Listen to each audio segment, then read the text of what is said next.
Friends మీరు స్కూల్లో ఒక ప్రాబ్లం ఫేస్ చేసి ఉంటుంది. అంటే మామూలుగా క్వశ్చన్స్ ఉంటాయి కదా, అన్ని క్వశ్చన్ ఆన్సర్ తప్ప నేర్చుకునేది ఏముంటది కానీ ఏదో క్వశ్చన్ ఉంటుంది, దానికి మనకి ఆన్సర్ తెలుసు. కానీ ఆన్సర్ రాస్తే టీచర్ లేదు ఇదంతా తప్పు, అది తప్పు ఆన్సర్ అంటారు. అయితే ఒరిజినల్ గా మన లోపల ఉన్న వాళ్ళకి తెలుసు అదే కరెక్ట్ ఆన్సర్ అని. టీచర్ అస్సలు ఒప్పుకోదు, నేను చెప్పింది రైట్ నువ్వు చెప్పింది రాంగ్ అని. చాలా మంది అనుకోవచ్చు నాకు అసలు ఎప్పుడు క్వశ్చన్ కి ఆన్సరే రాలేదు, మళ్ళీ నువ్వు రాంగ్ రైట్ అంటావేంటి అంటే, కొంతమంది ఉంటావులేండి వాళ్ళకి వస్తుంటాయి అన్ని ఆన్సర్లు. సేమ్ ఇలాగే అమెరికాలో ఒక అతనికి ఎగ్జామ్ అయిపోయాక అతను ఆన్సర్ రాంగ్ రాశాడని చెప్పి తక్కువ మార్కులు ఇచ్చారు. ఆ తక్కువ మార్కులు చూసి అతనికి ఒళ్ళు మండి యుఎస్ కాన్స్టిట్యూషన్ లో ఒక లానే చేంజ్ చేసి పడేసి అతను రాసిన ఆన్సర్ ని రైట్ గా చేంజ్ చేసేసుకున్నాడు. కరెక్ట్ గానే ఉన్నారు. యూనివర్సిటీ ఆఫ్ టెక్సాస్ లో వాట్సన్ అనే ఒక అతను చదువుకుంటూ ఉన్నాడు. 1980 ఆ టైం లేండి. పొలిటికల్ సైన్స్ అంటే నెక్స్ట్ ఎగ్జామ్ సబ్జెక్ట్ అది. సో నైట్ అంతా బాగా చదువుకొని పొద్దున్నే ఎగ్జామ్ రాసి అదొక పేపర్ రాసే సబ్మిట్ చేయాలి, చేసేసాడు. అయితే దానికోసం ముందుగానే ఇతను ఒక టాపిక్ తీసుకో ఉండాలి. ఆ టాపిక్ కోసం ఇతను 200 ఏళ్ల పాతది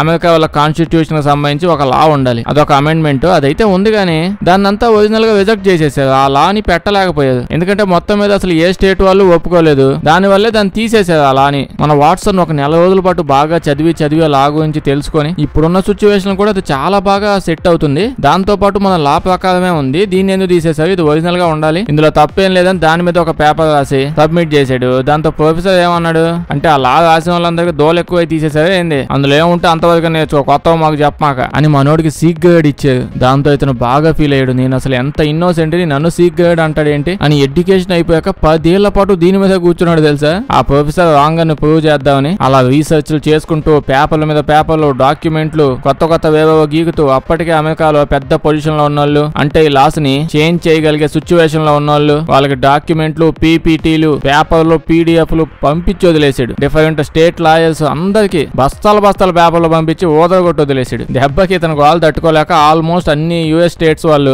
ఓకేనయ్యా స్వామి ఒప్పుకుంటున్నాం అని ఆ లాని మళ్ళీ తీసుకొని వచ్చారు. అప్పుడు దాకా అది లేదు కానీ ఇప్పుడు వచ్చేసింది. అఫీషియల్ గా అమెండ్మెంట్ ని వాళ్ళ కాన్స్టిట్యూషన్ లోకి యాడ్ చేశారు. ఇన్నేళ్ళు అయ్యాక మళ్ళీ వాడు ఆ పేపర్ ని వాళ్ళ ప్రొఫెసర్ కి సబ్మిట్ చేశాడు. ఇప్పుడే మార్కులు అంటే ఇంకా A+ ఇచ్చాడు. అదే మన దగ్గర అయితే రైటింగ్ బాగాలేదని మళ్ళీ C ఇచ్చేవాళ్ళు. మీరేమంటారు దాని గురించి కామెంట్స్ తో చెప్పండి.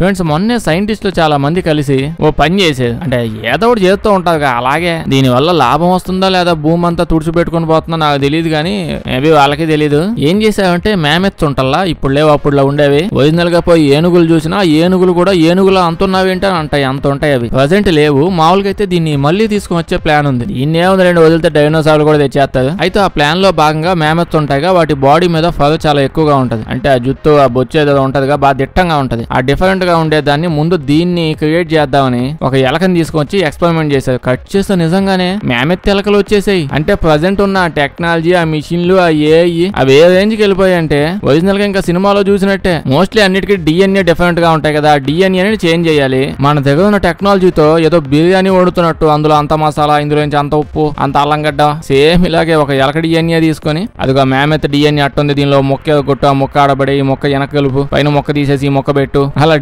ఎలక DNA అంతా పగల కొట్టేసి మొక్కలు మేమెత్తు యాడ్ చేసేసి అంతా కుకింగ్ చేస్తుంటే తీసి వేసి చేసేలాగా అలా అడ్వాన్స్డ్ మిషన్లు చేసేసారు. సో ఎలక జీన్ లో మేమెత్ జీన్ రకరకాల పొజిషన్ లో అతికించేసారు. వీళ్ళు చేసిన కట్ చేసి ఓడబీకి కుట్లేసే ఎక్స్పెరిమెంట్ సక్సెస్ఫుల్ అయిపోయింది. దాంతో 38 ఎలకలు పుట్టాయంట. ప్రతి ఒక్కటి మేమెత్ ఫగంటల్లా దాంతో పాటు పుట్టాయి. థాటే చాలా సక్సెస్ఫుల్ గా ఉంది. ఇంకేముంది, డైరెక్ట్ గా ఎత్తుకొచ్చి నెక్స్ట్ ఏనుగు కేక్ ఇస్తాయేమో, ఇంకా నుంచి పుట్టేవి మేమెత్ పిల్లలు పుడతాయేమో. నేను జోక్ గా అన్నా, సైంటిస్టులు చాలా సీరియస్ గా ఉన్నారు. ఎంత 3 ఏళ్ళు ఆగండి అంతే, ఒరిజినల్ గా 2028 కల్లా మేమెత్తుని తీసుకొస్తానని సవాల్ వేసేది. వీళ్ళు చేసినా చేసేస్తారు. మ్యాటర్ ఏంటంటే వీళ్ళు ఎక్కడ దాకా పోయి ఆగుతారనేదే భయం. ఫ్రెండ్స్ మీలో చాలా మంది న్యూస్ లో, ఇన్స్టాగ్రామ్ రీల్స్ లో, ఇంకా న్యూస్ ఏమంత ఒక్క అన్ని అవే గానీ ఆ రీల్స్ లో చూసుంటారు. మహారాష్ట్రలోని ఒక విలేజ్ లో జనాలంతా నైట్ జుట్టు మొత్తం ఊడిపోయి గుండు అయిపోతున్నదని ఖచ్చితంగా ఏదో షార్ట్స్ లోనే ఆడో వినుంటారు. ఏజ్ తో సంబంధం లేకుండా ఊడిపోతుంది. వై అంటే నిజంగా అబ్బాయిలకు ఒక నైట్ మీద ఇక్కడ అన్ని ఉంటేనే ఏమీ లేదు, ఇంకా ఏమీ లేకుండా ఎట్ అవుతుంది. దీని గురించి తెలిసిన వాళ్ళకే, తెలియని వాళ్ళ కోసమే చెప్తున్నా. అంటే 300-400 మంది నైట్ మొత్తం జుట్టు అంతా ఊడిపోయింది. ఇంకా వెంటనే గవర్నమెంట్ వాళ్ళు వచ్చి వాటర్ ని టెస్ట్ చేసేది. తాగాడు. టెస్ట్ లో ఏమొచ్చింది, ఏం పర్లేదు, అంతా బాగానే ఉంది, శుభ్రంగా తాగేయచ్చు. దాని తర్వాత ఏమైంది, సర్లే ఇంకేం చేస్తాం, మీకు అట్లా రాసి పెట్టుందని చెప్పి వెళ్ళిపోయారు. అసలు ఇదేందయ్యా ఇదే అని అనుకున్నారు జనాలు. కానీ అప్పుడే హిమ్మత్ రావు అని చెప్పి ఒక అతను ఉన్నాడు. అతను ఒక పెద్ద డాక్టర్ లేండి, పద్మశ్రీ కూడా వచ్చింది. ఇతను దీనికి మనమే ఏదో ఒకటి చేద్దామని సొంత డబ్బులు ఖర్చు పెట్టి అన్ని విధాలుగా రకరకాల టెస్టులు చేసి ఇంకా ల్యాబ్ కు పంపించాడు. అతను ఫుడ్ గిడ్డు జుత్తు రక్తం విలేజ్ లో ఏ ఉంటే అది ప్రతిదీ శాంపుల్ పంపించేశాడు ప్రతి చోటకి. టెస్ట్ చేయండి దేని వల్ల అయిందో అని చెప్పి. లాస్ట్ కి రిజల్ట్ లో ఏమొచ్చిందంటే చపాతీలంట కరెక్ట్ గానే ఉన్నారు. వాళ్ళు తిన్న చపాతీల వల్ల అయిందంటే ఇదంతా. అంటే వాళ్ళ ఊరికి ఒక ఆయన పంజాబ్ నుంచి గోధుమ పిండి గోధుమలు అన్ని బస్తాలకు వేసుకొచ్చి అమ్ముతున్నాడు. పంజాబ్ లోని ఒక విలేజ్ నుంచే వచ్చింది అదంతా. ఆ గోధుమ పిండిలో బీభత్సంగా సెలీనియం చాలా ఎక్కువగా ఉంది. ఎంత ఎక్కువ ఉందో చెప్పాలంటే ఇంకా నైట్ జుత్తు అంతా పోయిందంటండి. ఇంకా అంతకుమించి ఏం చెప్పాలి. ఈ విషయం బయటకు రాగానే ఇంకా గవర్నమెంట్ వాళ్ళు అప్పుడు వచ్చారు, మొత్తం నిజంగానే టెస్ట్ చేశారు, అదే అని తెలిసింది. ఇంకా అక్కడ నుంచి ఇండియా వైజ్ గా ఎక్కడెక్కడికి వెళ్ళిందో గోధుమ పిండి అంతా ప్రతి చోట టెస్టింగ్లు అవి చేసేసారు, కనిపెట్టారు. అసలు అది కాదండి, విలేజ్ లో కొంచెం జుత్తు ఊడిపోయింది అంతే కదని చెప్పి వదిలేశారు. అదేంది అసలు, అది కూడా ఒక అంటు వ్యాధి అయ్యి ఉండి ఇండియా మొత్తం ప్యాకేజ్ ఉండుంటే బోల్డ్ ఇండియా కాస్త బాల్డ్ ఇండియా అయి ఉండేది. ఆయన వచ్చి తన సొంత డబ్బులతో టెస్టింగ్ చేయడం ఏంటా అనేది. సర్లేండి గోధుమ పిండి అంట, నైట్ చపాతీలు తింటున్నారా, తినండి భయపడాల్సింది ఏం లేదు. ఎక్కడి నుంచి అయితే అదంతా వచ్చిందో మొత్తం ఆపేసారు ఇప్పుడు. ఫ్రెండ్స్, కొన్నేళ్ల ముందు దాకా డాక్టర్స్ అంతా ఉన్నారు కదా, ఈ డాక్టర్ సమాజం మొత్తం కడుపులో స్టమక్ లో బ్యాక్టీరియా ఉంటదంటే నమ్మేవాళ్ళు కాదు. మార్షల్ అని చెప్పి ఒక డాక్టర్ వచ్చి, అలా కాదు స్వామి, నేను నా కళ్ళతో చూశాను, కడుపులో బ్యాక్టీరియా పెరగడం కదా, అక్కడ స్విమ్మింగ్ చేస్తుంది, అది ఒరిజినల్ గా కళ్ళతో చూశాను అని చెప్పాడు. అస్సలు ఒక్క డాక్టర్ కూడా వినలా, ప్రతి ఒక్కరు నవ్వారు. అంటే కడుపులో మనకు అల్సర్ వస్తుంది కదా, అల్సర్ కడుపు మంట అప్పుడప్పుడు వస్తుంది కదా, ఎందుకు అనుకుంటున్నారు? ఒరిజినల్ గా మనకు తెలుసు, ఆ లెక్కన మసాలాలు, డబుల్ మసాలాలు, ఒరిజినల్ మిరపకాయ బజ్జీలు, మంట పుట్టాల, కారం మసాలాలకు అంటాల అని మెక్కుతున్నప్పుడు అల్సర్ వస్తుంది, కడుపు కుళ్ళుతుంది. యూట్యూబ్ లో అంతా టేస్టీ ఫుడ్ అని చూపించేటప్పుడు అదేమైనా అద్భుతమైన ఫుడ్ అయిపోదు, కడుపు కుళ్ళే ఫుడ్డే. అయితే ఇతను ఏమంటున్నాడు, అప్పటిదాకా డాక్టర్స్ అంతా జస్ట్ ఈ కడుపు కుళ్ళే ఫుడ్ ఇంకా స్ట్రెస్ వల్ల మాత్రమే అల్సర్ వస్తుందని అనుకునేవాళ్ళు. కానీ ఇతను అలా కాదు. ఓకే, అది ఎక్కువ చేసిద్ది, కానీ ఒరిజినల్ గా అయితే ఇది కేవలం ఒక బ్యాక్టీరియా వల్లే అల్సర్ వస్తుంది అని మొత్తం పీపీటీలు డాక్యుమెంట్లు బాగా ప్రిపేర్ చేసుకున్నాడు. అక్కడ కూడా చూడడానికి కూడా ఒప్పుకోవాలి. హెలికోబాక్టర్ అని చెప్పి ఒక బ్యాక్టీరియా ఉంది, అది కడుపులోకి వెళ్ళి ఇలా చేస్తుంది, దాన్ని తగ్గించేద్దాం అని అంటున్నాడు. కానీ చాలా మంది డాక్టర్ల బాధ ఏంటంటే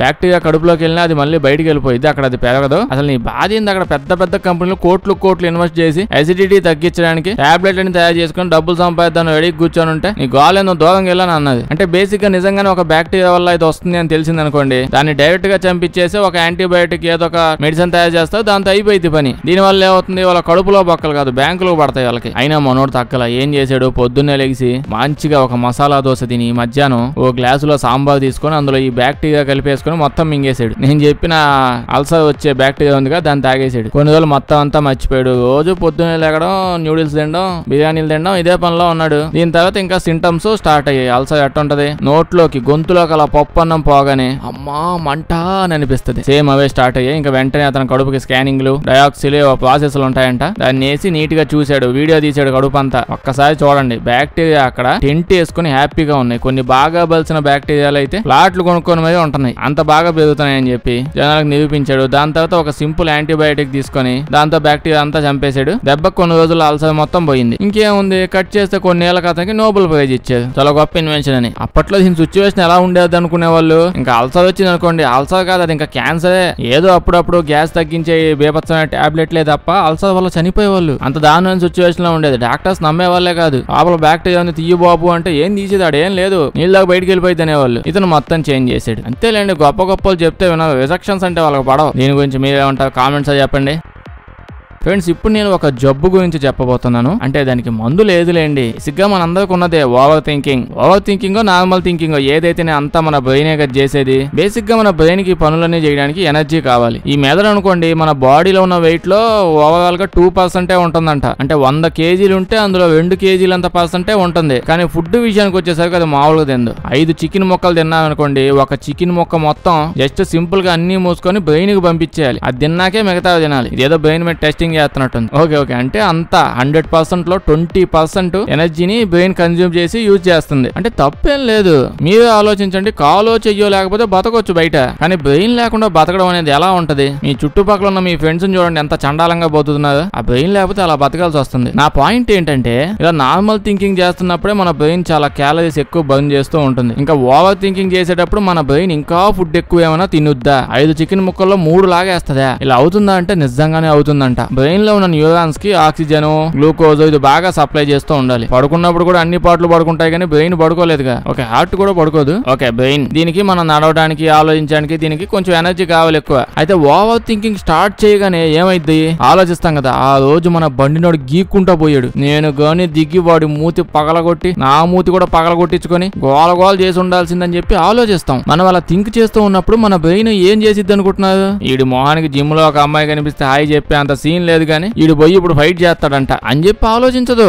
మనం థింక్ చేస్తున్నాం కదా దిగి ఫైట్ చేసి ఉండాలని. మన బ్రెయిన్ ఒరిజినల్ గా ఈ యాదవ్ నిజంగానే దిగి ఏదో పోటుగాడు లాగా ఫైట్ చేస్తున్నాడు, ఈడు రక్తం చిందిస్తున్నాడు అని చెప్పి అనేసుకునిద్దంట. ఒరిజినల్ గా అలా అయితే ఎంత ఎనర్జీ ఖర్చు అయింది, అంత ఎనర్జీని ఖర్చు చేసేసిద్దంట. అమ్మ ఈడు లేచి ఇప్పుడు పోయేలా ఉన్నాడు, వెంటనే లేచి ఎనర్జీ ఇవ్వండదా అని చెప్పి మిగతా అవయవాల ఎనర్జీ కూడా లాగేసి ఎనర్జీ ఖర్చు చేస్తా ఉంటది. బేసిక్ గా ఎక్కువగా ఆలోచిస్తున్నప్పుడు, స్ట్రెస్ ఎక్కువ అయినప్పుడు, కొంచెం తేడా వచ్చిన మన బాడీ ఫంక్షన్ లో అప్పుడు బ్రెయిన్ హెవీగా యాక్టివ్ అయిపోయి ఎక్కువ తినేస్తూ ఎక్కువ ఎనర్జీ రిలీజ్ చేస్తూ ఉంటది. పాపం మన బ్రెయిన్ ఏదో మనం కలెక్టర్ అవడానికి నానా ప్రయత్నాలు చేస్తున్నాం అనుకోని ఇంత హెల్ప్ చేస్తుంది. మనమేమో ఇక్కడ చేసేవని లతుకు పనులే. కొన్ని కేసుల్లో ఎక్స్ట్రీమ్ కండిషన్ లోకి వెళ్ళిపోయామనుకోండి ఆల్మోస్ట్ 6000 క్యాలరీస్ బర్న్ చేసిద్ది. బాగా హెవీగా తింటే ఒక రోజు మొత్తం తినేంత ఫుడ్ అది ఒక్క ఇన్సిడెంట్ లో బర్న్ చేసేసిద్ది. సో మనం ఓవర్ థింకింగ్ చేసి దాన్ని అంత కష్టపెడుతున్నాం. ఎందుకండి మనం పీకేది ఏముంది? అమెరికా ప్రెసిడెంట్ ఏమన్నా అవ్వాలా? ఎందుకు దాన్ని బాధ పెట్టమాకండి.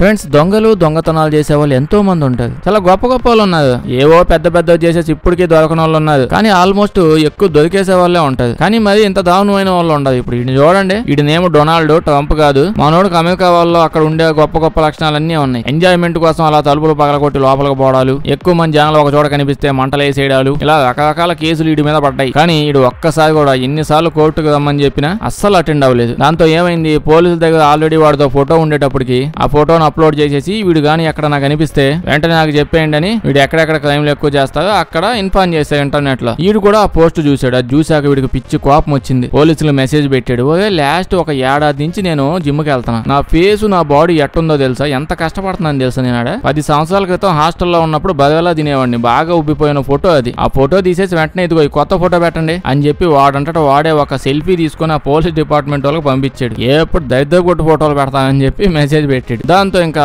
ఒరిజినల్ గా పాత ఫోటో పెట్టినప్పుడు ఎవడో కనిపెట్ల, వీడు వాడు ఒకటే వాడు అనుకునే వాళ్ళు కూడా కాదు జనాలు. ఇంక ఇది పెట్టిన దగ్గర నుంచి వీడు ఎక్కడ కనిపిస్తున్నా జనాలు ఇదిగో వీడియో వాడు అని చెప్పి వీళ్ళు కూడా ఫోటోలు తీసేసి పోలీసులకు ఇన్ఫార్మ్ చేయడం స్టార్ట్ చేశారు. అప్పటి నుంచి వీడు బతుకంతా ఇంకా లగెత్తడమే అయిపోయింది. యాచుకొని బట్టేసుకున్నాంలేండి. ఫ్రెండ్స్, న్యూయార్క్ లో న్యూయార్క్ స్టేట్ ఆర్కైవ్స్ అని చెప్పి ఒకటి ఉంటుంది. అక్కడ మ్యూజియం టైప్ లేండి, బాగా పురాతన కాలాలకు సంబంధించినవి. అంటే గొప్ప యుద్ధాలు, అమెరికా వాళ్ళు చేసిన లతుకు యుద్ధాలు ఎవడు చేసి ఉండడు కదా. అంటే వరల్డ్ వార్ సంబంధించిన విషయాలు, హిస్టారికల్ మూవ్మెంట్స్, అప్పుడు సంబంధించిన డాక్యుమెంట్లు, చాలా మెయిన్ ఫోటోలు, సీక్రెట్ ఆర్టిఫాక్ట్స్, హిస్టారికల్ థింగ్స్, తొక్క తోలు. ఏం చేసుకుంటామయ్యా, ఈ హిస్టారికల్ ఫోటో ఎత్తపోయి సముద్రంలో పడేస్తాం, ఎవరికేం వచ్చింది ఎవరికేం పోయింది అని చెప్పి అక్కడ పనిచేస్తున్న ఒక సీనియర్ ఎంప్లాయీ డానియల్ అని ఇతను ఉన్నాడు. ఇతను కనిపించింది ఇలా. ఇతను ఒక సివిల్ వార్ ఎక్స్పర్ట్. చిన్నప్పటి నుంచి తనకి హిస్టరీ అంటే ఎంతో ఇష్టం. ఆ చిన్నప్పటి నుంచి స్కూల్లో ఉన్నప్పటి నుంచే వరల్డ్ వైజ్ గా హిస్టారికల్ మూవ్మెంట్స్, అప్పుడు జరిగిన అద్భుతమైన కథలు, వాటిని తెలుసుకోవడం, అప్పటి సంబంధించిన వస్తువులు జాగ్రత్త పరచడం, ఇలా కలెక్ట్ చేసుకుంటూ ఇంకా టైం గడుస్తూ ఈ పనులు చేస్తూ ఉన్నప్పుడు ఇతనికి అర్థమైంది, నేనేదో యుద్ధంలో పార్టిసిపేట్ చేసి దేశాలందరికీ స్వాతంత్రం తెచ్చా అన్నట్టు ఎందుకంత ఎక్సైట్ అవుతున్నాను. అట్లీస్ట్ మా బాబు ఏమైనా యుద్ధంలో పార్టిసిపేట్ చేసి అందులో నుంచి ఏమైనా వస్తువు తెచ్చి నాకు ఇచ్చాడా, ఏం నా బతుకు ఇట్ట తయారైంది అని అనిపించడం స్టార్ట్ చేసింది. ఎన్నో ఏళ్ళ నుంచి పని చేస్తున్నాడు, రిటైర్మెంట్ ఏజ్ వచ్చేస్తుంది. దాంతో ఇతనికి పెద్ద బోర్ కొట్టేసిందంట అదే పని చేయడం వల్ల. ఈ తొక్కలో లాస్ట్ కి వచ్చేసాం, ఇప్పుడైనా ఏదో ఒకటి ఇంట్రెస్టింగ్ గా చేద్దామని వెంటనే అలా వెళ్ళిపోయి డాక్యుమెంట్లు అన్ని అక్కడే ఉంటాయి, అన్ని యాక్సెస్ ఉంది ఇతనికి. బాగా పురాతన కాలం సంబంధించింది 1830 ఆ టైం సంబంధించిన అమెరికా ప్రెసిడెంట్ జాన్ సీనా కాదు జాన్ సి, అతను అప్పుడు రాసిన ఒక డాక్యుమెంట్, చాలా పెద్ద యుద్ధం ఆపమనో ఇంకా చేయమనో ఏదో సంబంధించిన డాక్యుమెంట్ అది. మా నోడు దాన్ని ఎత్తపోయి డైరెక్ట్ గా ఆన్లైన్ లో పెట్టేశాడు. $1700 ఎత్తే ఇదిగోండి ఎత్తకపోవచ్చు. స్పెసిఫిక్ గా మెన్షన్ చేశాడు. చూడడానికి ఇదేదో చిత్తు కాగితంలా అనిపించవచ్చు, కానీ అమెరికన్ హిస్టరీలో చాలా గొప్ప పేపర్ మొక్కిది. దీన్ని ఒక అతను చూసాడు. అతను అమెరికన్ హిస్టరీ సంబంధించిన చదువు చెప్పే ఒక టీచర్. ఆయన అయితే ఇది చూసి ఏందో పిల్ల యాశాలు వేసి నకిలీవన్నీ అమ్ముతున్నారు అని అనుకున్నాడు. కానీ ఒరిజినల్ గా అబ్జర్వ్ చేస్తే నేను దీన్ని మొన్నే మ్యూజియం లో చూసాను, నిజంగా ఒరిజినల్, డబ్బులు లేక మ్యూజియం వాళ్ళు ఇట్లాంటి పనులు చేస్తున్నారు అని వెంటనే ఆ డిపార్ట్మెంట్ వాళ్ళకి పోయి ఇన్ఫార్మ్ చేస్తే ఇంకా ఇన్వెస్టిగేషన్ స్టార్ట్ అయింది. అప్పుడు అర్థమైంది మనోడు చేసిన చిలిప్ పని ఇదని చెప్పి. అయితే ఇన్వెస్టిగేషన్ బాగా డీప్ గా చేశాక ఇంకా క్లియర్ గా అర్థమైంది ఏంటంటే, ఇది చిలిప్ పనులు చేసేవాడు కాదు, మొత్తం శాడిస్టోడు. ఇదేమి ఇది ఫస్ట్ టైం కాదు, ఇప్పటికి లాస్ట్ కొన్ని సంవత్సరాల నుంచి ఇతను ఇలా చేసాడని కనిపెట్టే టయానికి మనోడు 1600 కంటే ఎక్కువగా సేమ్ ఇలాంటివి హిస్టారికల్ సంబంధించిన డాక్యుమెంట్స్, ఫోటోలు, అంటే ఎవరి దగ్గర లేని సీక్రెట్ గా దాచిపెట్టిన ఉన్న చాలా ఫోటోలు, అమెరికన్ ప్రెసిడెంట్స్, యుద్ధాలు సంబంధించినవి, ఇంకా ఎన్నెన్నో వస్తువులు 1600కు పైగా. అంటే ఇంకా ఆలోచించండి, మొత్తం ఆన్లైన్ లో, ఈబేలో, అమెజాన్ లో పెట్టి అమ్మి పడేసాడు. బాగా అమ్మేసి సూపర్ గా డబ్బులు సంపాదించుకొని లాస్ ఏంజల్స్ లో దిగుతా ఉంటాడు. 1600కు పైగా అండి. ఏందా మ్యూజియం మొత్తానికి ప్రెసిడెంట్ చేసేసావా ఏంది ఇతన్ని? అంత తాపీగా తీసుకుని పోయాడు. ఏముంది, యాజ్ యూజువల్ గా ఎత్తపోయి జైల్లో పడేసారు. 5 ఏళ్ల పాటు జైలు, చాలా ఫైన్ వేసారు. ఇంకా పోలీసులు బాగా అయితే కొన్ని వస్తువులు అయితే దొరికాయి, అన్ని చెక్కల. ఎవడెవడు ఇళ్లలో అవి తగిలించుకొని కూర్చో ఉన్నారు. పాపం వీళ్ళ హిస్టరీలో చాలా మంది కనుమరుగు అయిపోయారు, కానీ ఇంక ఇతను మాత్రం హిస్టరీలో ఉండిపోతాడు అమెరికాలో. మీరేమంటారు కామెంట్స్ లో చెప్పండి. నచ్చుంటే లైక్ చేయడం మర్చిపోకండి. ఇలాంటి వీడియోస్ ఇంకా కావాలంటే మా ఛానల్ చెక్ చేసి చూడండి, అలాగే సబ్స్క్రైబ్ చేసేయండి.